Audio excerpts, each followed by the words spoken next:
What's up, guys? Welcome back to Whiskey and Wrestling. It's been a long week, and I've accomplished exactly nothing of what I meant to accomplish or wanted to accomplish this week, but that's okay. You just keep rolling with the punches. What else can I do, right? However, I am very much looking forward to having a whiskey and watching the wrestling tonight.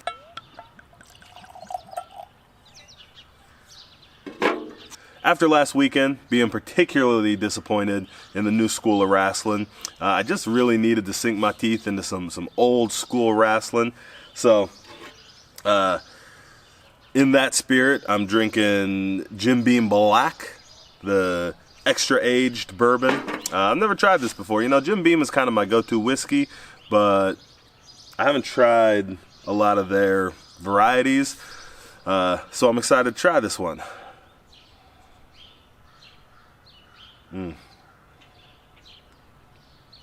Yeah, a lot of caramel on the nose. A little boozy, a little bit of that ethanol hit in there. You know, it's like Jim Beam, you know, regular Jim Beam, which I really like, but more of it. I like that. It smells really good. A little bit of herbal notes in the background.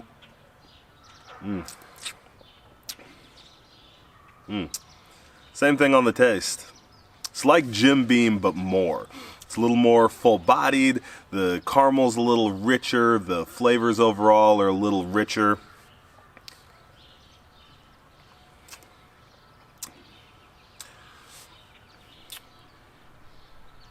Yeah, that's good stuff. Oh man, I didn't expect to like that as much as I do. It's very fitting for tonight's match, actually. I'm watching Dusty Rhodes versus superstar Billy Graham at the Garden. These two had a trilogy at the Garden during Billy Graham's run. You know, and I think it really was unexpected, the success that these matches were. I mean, everybody knew Dusty Rhodes was Dusty Rhodes, but Billy Graham was kind of a natural foil for Dusty Rhodes, but there was still like a unexpectedness for the success because Billy Graham was a bad guy. So with the Jim Beam extra aged, I'm gonna go watch some extra old school wrestling, and I'll be right back to tell you why you should watch some extra old school wrestling.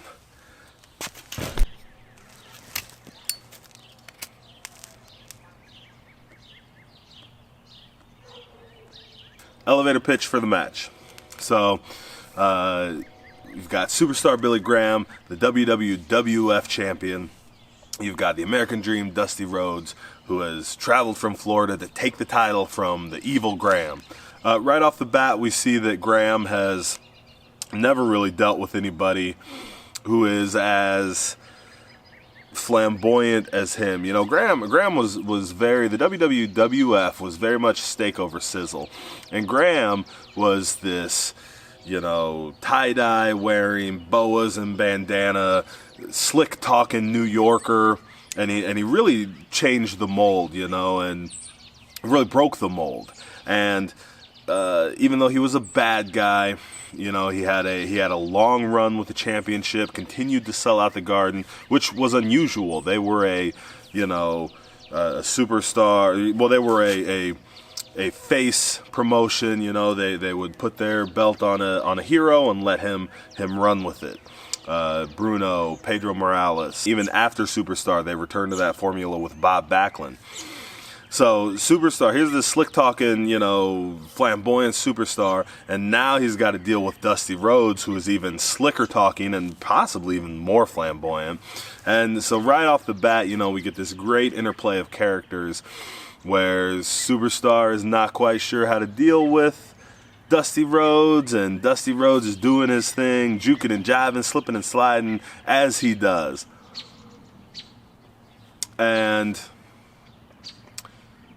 that's how the match goes too. Superstar, you know, it starts off, Dusty Rhodes is pushing him around and, you know, will not play Superstar's game and doesn't, you know, all the tricks that Superstar is used to using, Dusty Rhodes isn't going for any of them.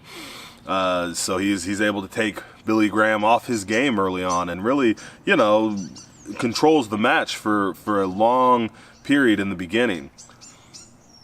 But eventually Superstar is able to find his groove and uses some of his power to get the upper hand on Dusty Rhodes, and then he starts working these wrestling holds and just really grinding down Rhodes and grinding down the American Dream. But every time he's got a hold and is really grinding on the American Dream, the heart of the Dream is just too much and rises up, and Dusty finds a way to drop that elbow and mount a comeback, and Graham is forced to find another route.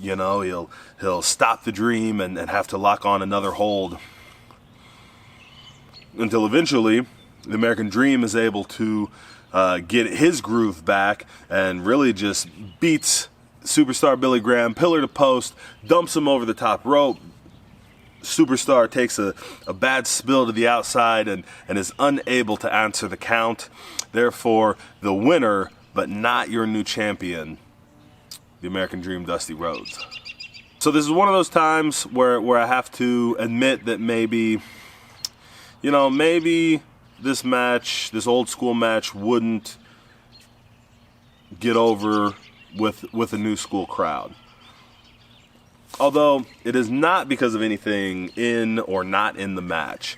It is because wrestlers today don't cultivate their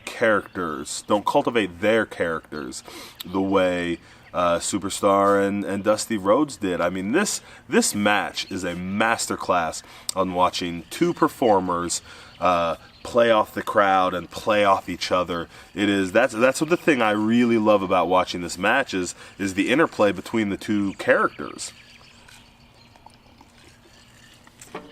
I mean, Dusty Rhodes and Superstar Billy Graham might have been two of the most charismatic guys of all time. We talk about Rock and Hogan on that level, but these guys really knew how to control a crowd, knew how to work a crowd, and knew how to be in the moment with their characters and react and play to the crowd and react to the crowd and react to each other playing to the crowd.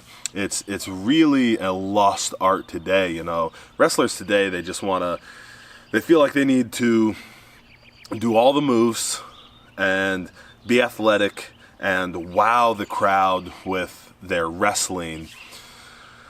And that's not what these guys did. If I had a complaint about this match, it would be that it actually gets a little slow at some times. They really took their time to lock on a hold and really let that hold wear down Dusty Rhodes, and then Dusty Rhodes would come back up, and as he came back up, the crowd would come with him, and then he'd break out of that hold before Billy Graham was able to get another hold on him. And then they would repeat the cycle, almost to the point where I would get bored. Start to get bored. I would start to get bored. Every time I started to think, okay, this is starting to drag a little bit. Okay, I've seen enough of this bear hold, whatever.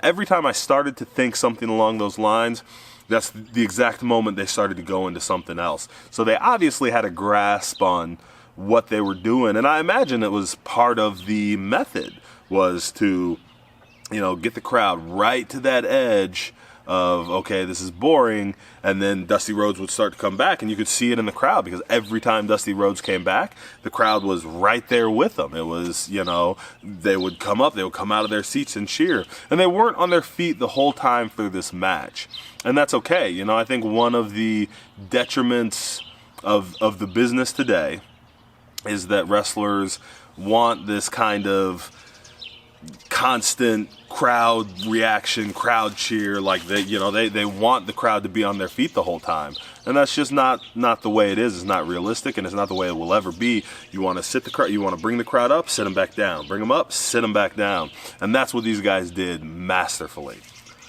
Vince McMahon is the only commentator for this match. He announces the whole thing by himself, and it's really interesting because you can just hear the disdain in his voice for Dusty Rhodes, it's